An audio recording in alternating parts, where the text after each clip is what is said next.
Big Timid, Little Timid, and King Island. And in those three islands are the stepping stones to get to America. So King Island is this absolutely beautiful place off the coast of Alaska. And if you can imagine being on this really kind of rocky island that kind of shoots up from the water to these cliffs, and then all of a sudden you see these stilts, and then you look up and there are these houses. They were built on the cliff up high because of the ice. Being an island in the Bering Sea, you have ice that's being pushed by the winds onto the island. So it's going to pile up 50, 60 feet high. Structures are still there today, and people have returned to King Island. It's a growing community as the people return back to their island.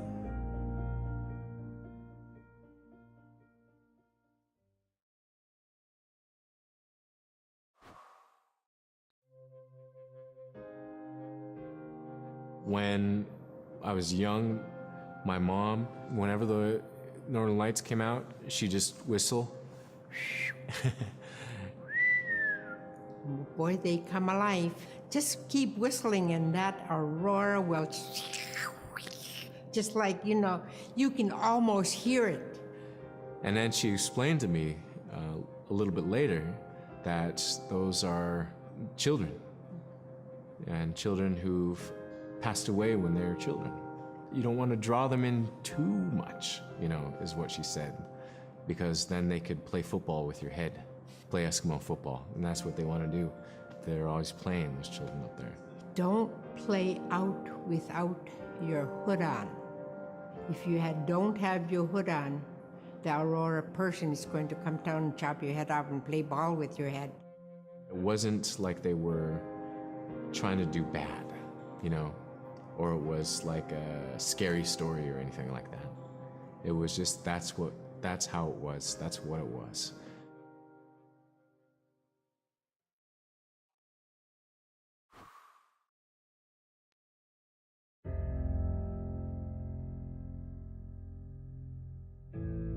In the month of November, there's no sun.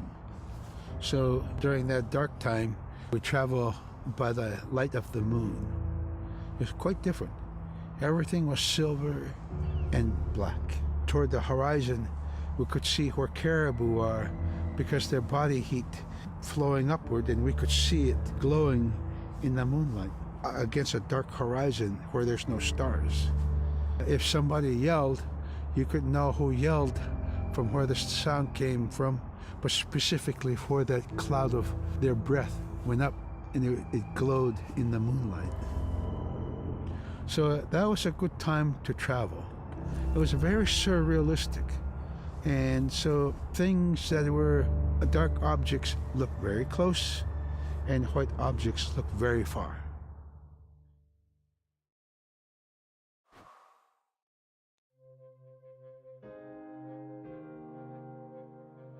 We're taught that there's no hierarchy. It's not everything else and then man, you know, humans on top, and they're separate from everything. We're taught that everything is equal, and that all the animals have a human form or can be seen in a human form. And so they have just as much or more intelligence. You know, in fact, have a lot to teach people. And so that's how these transformations can happen. It's if the animal wants you to see it in its human form. There's a story where a man comes up to an ice hole, and then there realizes there's another man in his parka that's got stuck in the net, you know, and is just stuck like that. Oh, can you let me out? Please help me, you know. And so then he lets the man out, but then realizes that was actually a seal. That was a seal man. And just because that seal wanted that help, that seal allowed itself to be seen in human form.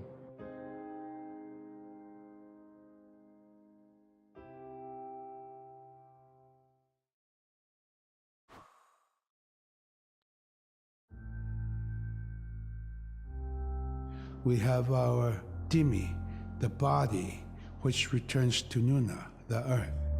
And we have Atik, who is our name that has been passed down to us over the generations. The spirit of our Atik lives on so long as man remembers that name.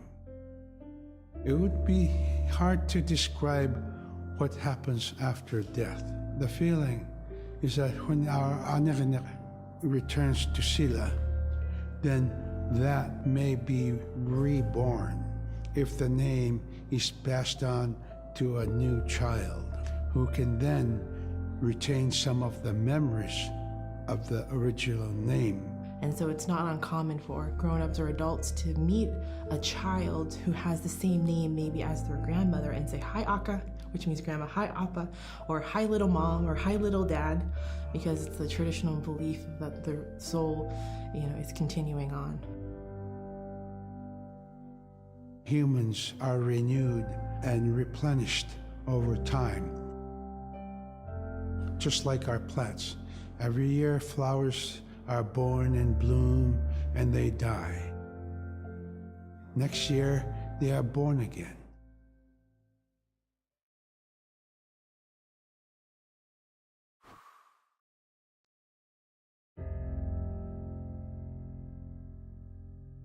So a recurring type of character in IñUPIAT stories is the manslayer. And the manslayer is kind of this bad guy. And I think really what's at risk when the manslayer comes into story is the livelihood of individuals and the whole community. And so the manslayer is really used as a way to say, don't act only for yourself, always hold the community in your heart. Oftentimes in these stories, there is one person that will stand up. And what this humble person will represent, who faces that manslayer, is a return to order, a return to true living in the community. And it just takes that one person. It could just be that one person that can help to change everything. Because everyone wants to live a good life. Everyone wants to have a good community.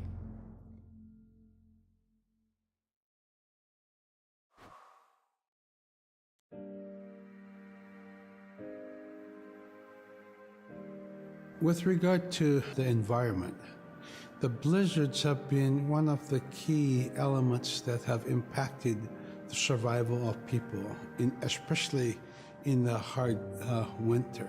We know a blizzard is coming when the moon is starting to get fuzzy.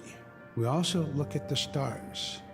When the stars are twinkling fast, we know a storm is approaching.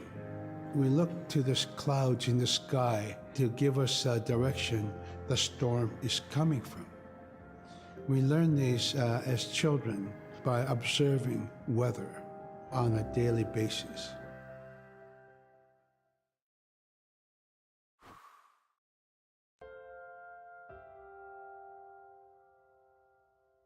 With the story of Kunuk Sayuka, told by Robert Cleveland, it's just a masterwork. It's a well-known story among the IñUPIAT people, and in our case, of producing a video game that really reflects indigenous heritage. It captures the imagination, and it's something that you have a very specific kind of task to do. There's a blizzard, and it is just a non-stop blizzard that is overpowering the people. And there's one man that wants to figure it out. And in our case of the story, it's a girl that wants to find the source of that blizzard. The blizzard man, it's like that is the physical embodiment of an element of nature. And so there's a person that needs to go up and take away that adze, that's chipping away that snow.